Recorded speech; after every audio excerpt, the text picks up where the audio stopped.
Then, a single phrase can shatter your identity, destined for mediocrity. But sometimes, mediocrity births a masterpiece. I remember Cambridge not just by the cobblestone streets or the hushed grandeur of university libraries, but by the quiet hum of my own ambition. I was Michael, a history professor pushing 40, my life a tapestry woven with ancient texts and the scent of aging parchment. Tenure was the elusive brass ring, the grail I pursued with a single-minded devotion that bordered on obsession. My research, a deep dive into obscure medieval trade routes, felt like the most vital work in the world, a calling I believed in with every fiber of my being. It was the kind of work that demanded long hours, solitary contemplation, and a meager salary, none of which bothered me because the intellectual pursuit itself was its own reward. Then there was Lauren. She was a different kind of tapestry altogether, vibrant, dazzling, a socialite who moved through rooms like a sunbeam. When we first met, her vivacity felt like a welcome counterpoint to my scholarly seriousness. She claimed to be intrigued by my quiet intensity, by the depth she perceived beneath my tweed jackets. For a time, I believed her. I loved her laugh, the way she could light up a conversation, her effortless charm.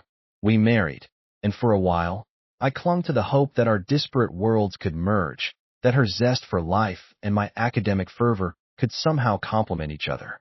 I saw us as a team, building a future where my intellectual contributions would eventually translate into a comfortable life, a life where we could both thrive. But the chasm between our worlds widened with each passing year. My obscure work became a frequent target of her derision. "Michael," she'd say, rolling her eyes with a theatrical sigh, "are you really going to spend another Friday night with those dusty old maps? What's the point? It doesn't pay the bills."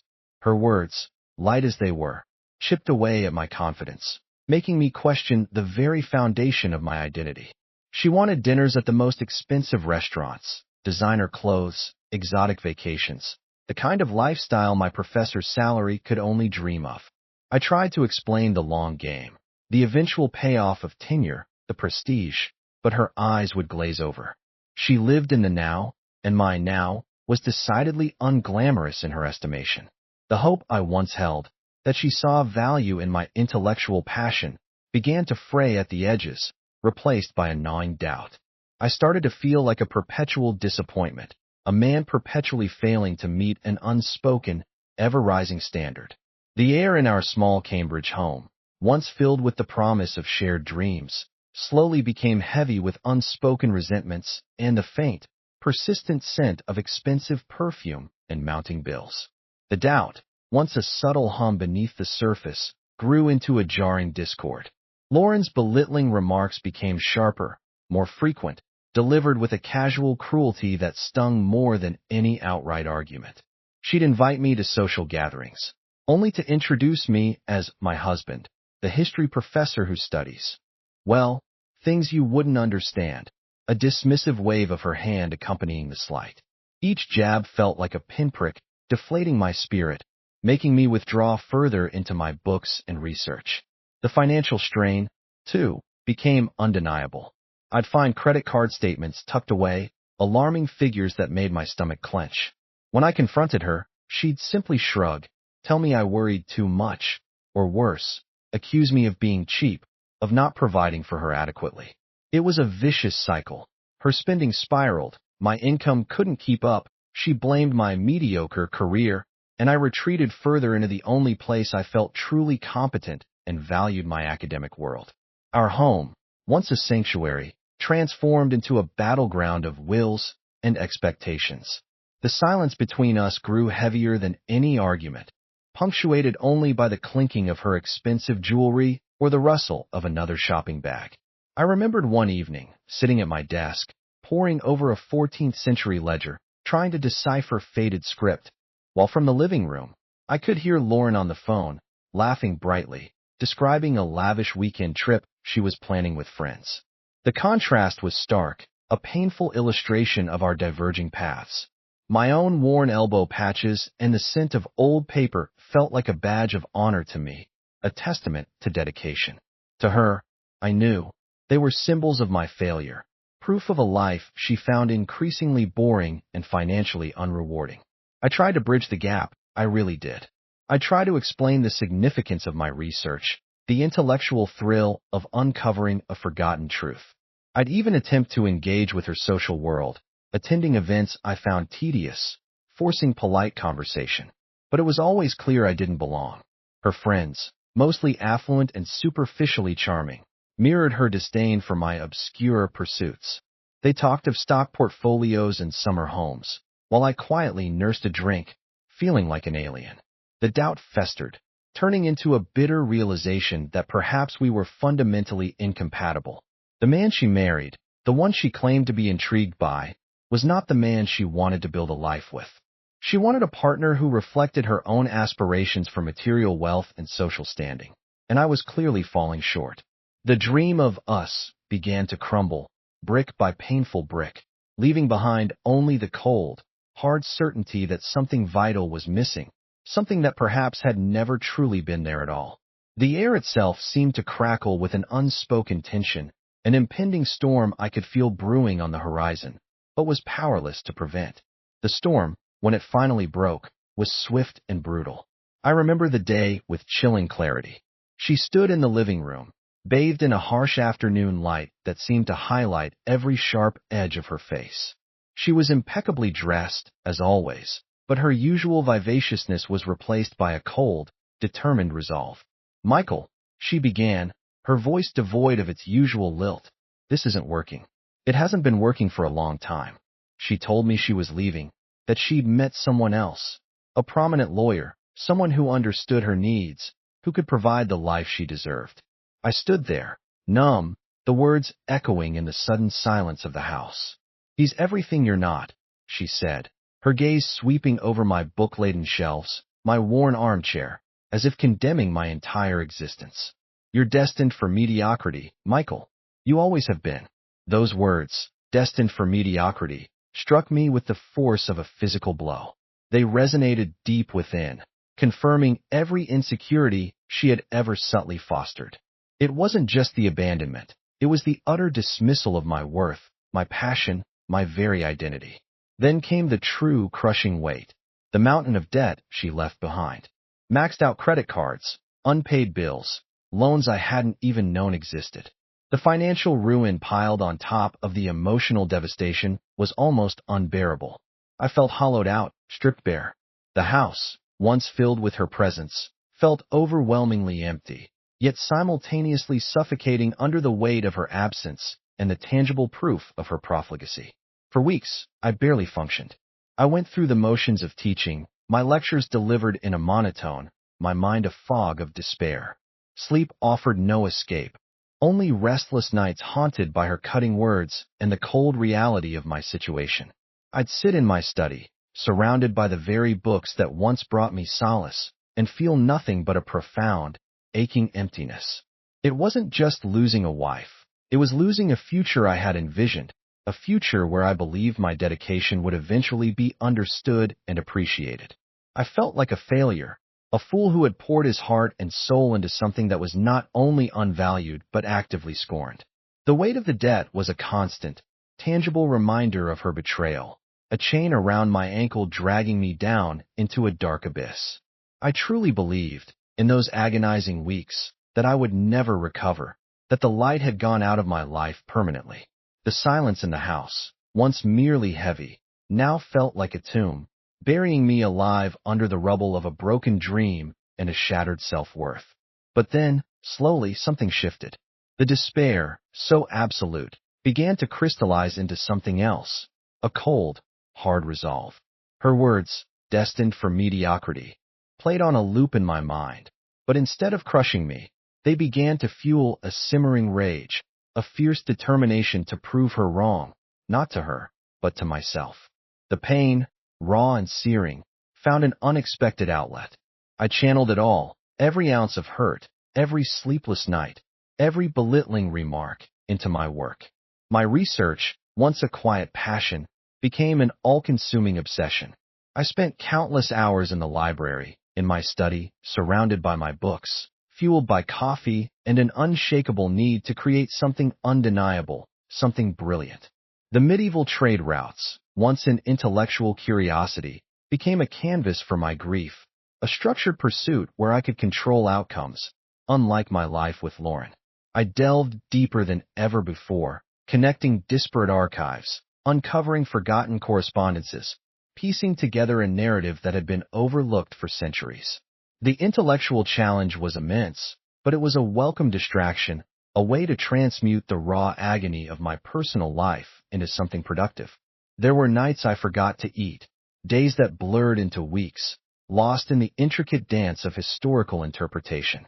The exhaustion was profound, but it was a good exhaustion, the kind that comes from pushing the limits of one's intellect. And then it happened. A breakthrough. A new theoretical framework for understanding the economic impact of cultural exchequer in the late Middle Ages. It wasn't just an academic paper. It was a revelation, a fresh perspective that challenged long-held assumptions.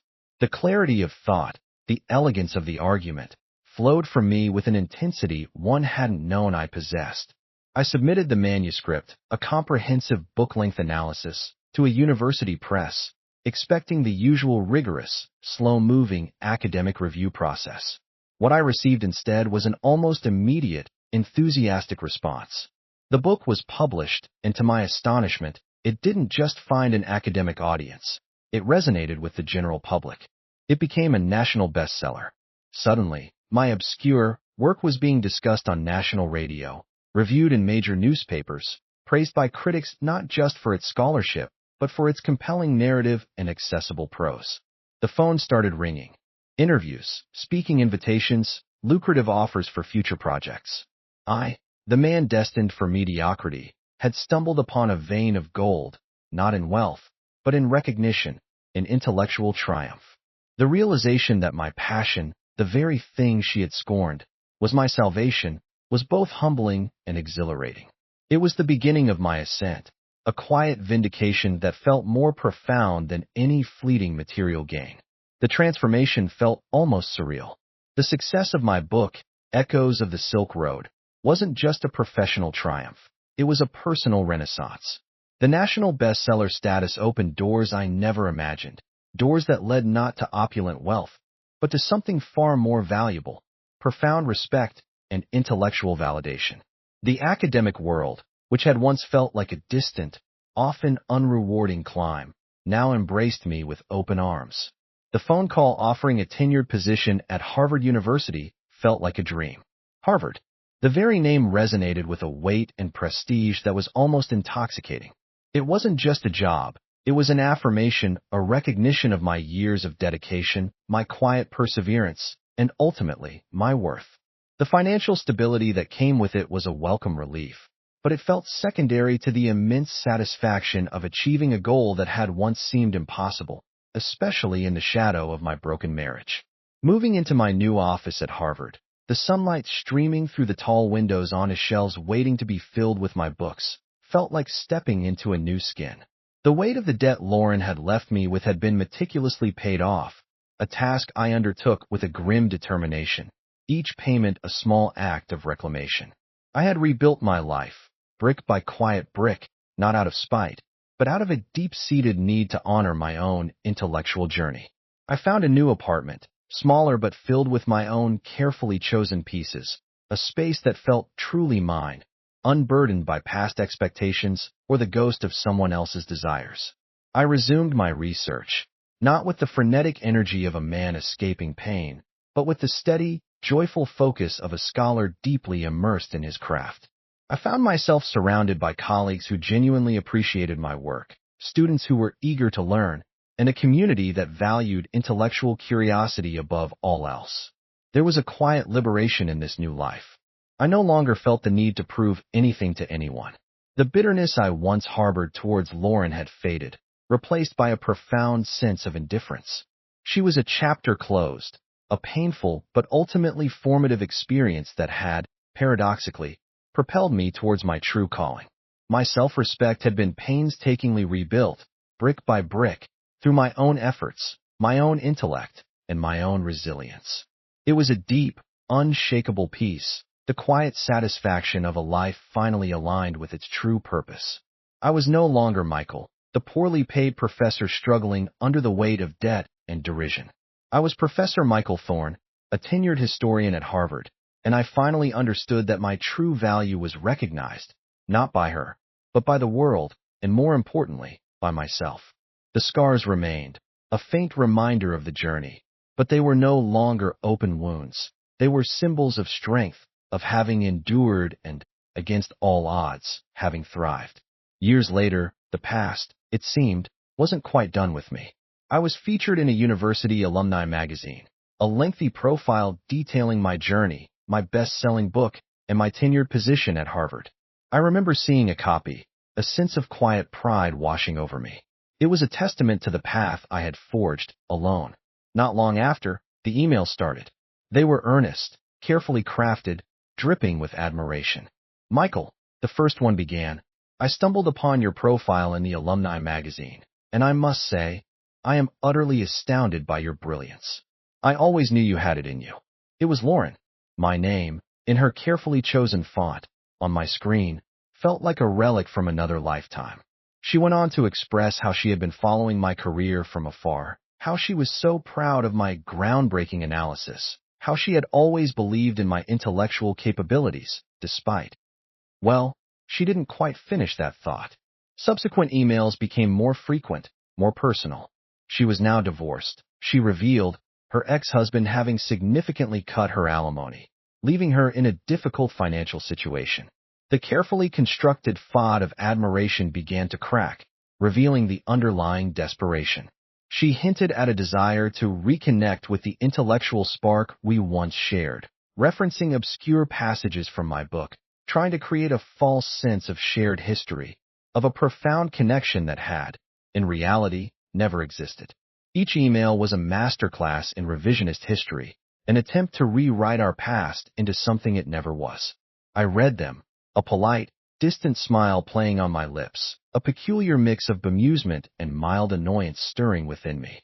There was no anger, no bitterness, just a quiet acknowledgement of the irony of it all. The woman who had dismissed my work as obscure and unrewarding was now praising it as brilliant and groundbreaking.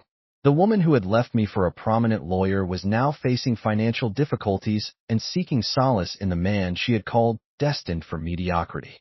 I never replied. The thought barely even crossed my mind. My peace, hard-won and deeply cherished, was not something I was willing to compromise. Her attempts to re-enter my orbit felt like a ghost trying to haunt a house that had long since been rebuilt and reoccupied by a new, happier life. I continued with my work, my lectures, my quiet life, the emails a mere curiosity in the inbox, quickly archived and forgotten. The past had knocked, but I had no intention of opening the door. The quiet satisfaction of my present was too precious to disturb, too sacred to allow any echoes of old pain to intrude. She was a whisper in the wind, a fleeting shadow, and I was too busy living my real, vibrant life to pay her any mind.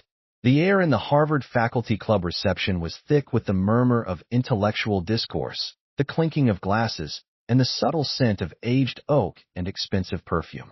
I stood among colleagues, engaged in a lively discussion about some newly discovered archival material, when I felt a presence beside me. I turned, and there she was. Lauren. She looked elegant, as always, a vision in a tailored dress. But beneath the carefully applied makeup, I could see the subtle lines of strain around her eyes, a hint of desperation in her smile. Our eyes met, and for a fleeting moment, the years dissolved, and I saw the woman who had once occupied such a central, if ultimately destructive, role in my life. Michael, she purred, her voice a low, intimate tone that was clearly meant to convey a shared past, a secret understanding. She moved closer, her hand almost brushing my arm. I always knew you had this in you. Our minds, they just connected. She gestured vaguely towards the room, the symbol of my success, as if she had been there all along, a silent partner in my triumph. She launched into a carefully rehearsed monologue about my book, referencing a specific passage, trying to project an image of deep intellectual engagement, of a profound understanding of my work that felt utterly false. She talked about the nuance of your historical analysis, the prescience of your economic theories, her eyes searching mine for any sign of recognition, of a rekindled spark. I looked at her, my gaze calm and even, a polite but distant smile on my face. The years of pain, of despair, of rebuilding, had forged within me a quiet strength, an unshakable sense of self. There was no anger, no bitterness, only a profound sense of detachment, a recognition of how far I had come and how little she understood. "Lauren," I responded, my voice calm and steady, not betraying a hint of emotion. Our minds connected on which credit cards were maxed out. My intellectual spark was not deemed worthy of your time then, and my peace of mind is not available for rekindling now. Her carefully rehearsed performance crumbled. Her face fell, the strained elegance replaced by a stark, almost childlike disappointment. The words hung in the air, undeniable, unambiguous. She opened her mouth as if to speak, but no sound came out. I offered her a slight, almost imperceptible nod, a final acknowledgement of a shared past that was now definitively over. Then, I turned back to my colleague, resuming our discussion about historical archives, picking up exactly where we had left off. Lauren was left standing there, a ghost in a life she had once scorned, a silent, unwelcome specter in a room filled with the vibrant energy of my present. I felt no triumph, no vindictive satisfaction, only a profound sense of self-respect and the quiet, deep satisfaction of a Esage Ola whose true value was finally recognized, not by her, but by the world, and, most importantly, by himself. The past was truly gone, and my present was filled with a peace that was entirely my own.